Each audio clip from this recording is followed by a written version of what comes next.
శ్మశానంలో ఆయన కూర్చోపోతే ఉగ్రభూతాలు వచ్చి ఓళ్ల మీద పడిపోయి ప్రజల్ని సత్కార్యాలు చెయ్యనివ్వవని అక్కడ కూర్చుని తాండవం చేసి వాళ్ళని కూర్చోబెడతాడు.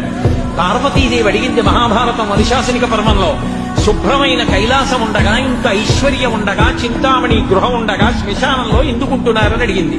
అడిగితే ఆయన చెప్పాడు, పార్వతి బతికున్న నాళ్లు అన్ని చోట్లకి వెడతారు, ఏమీ తోచట్లేదు, శ్మశానానికి వెళ్ళొద్దామని ఎవరు రారు పార్వతి.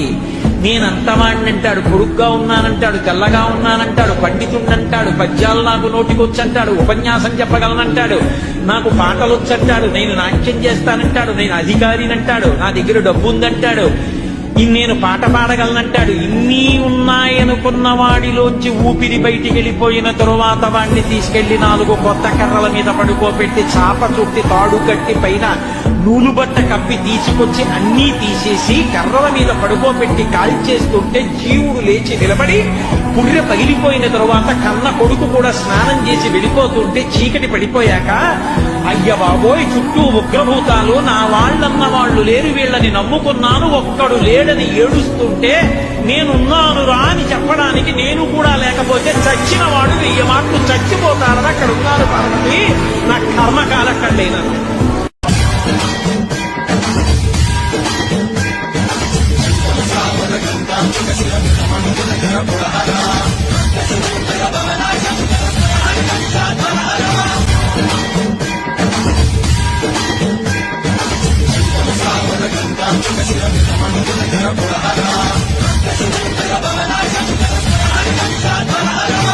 ఎవరు కాలభైరవాష్టకాన్ని చదువుకుని ప్రతిరోజు కాలభైరవుడికి నమస్కరిస్తాడో వాడికి భక్తి, చిత్తశుద్ధి, వైరాగ్యము, జ్ఞానము, చిట్ట చివర మోక్షము ఆయన అనుగ్రహిస్తాడు.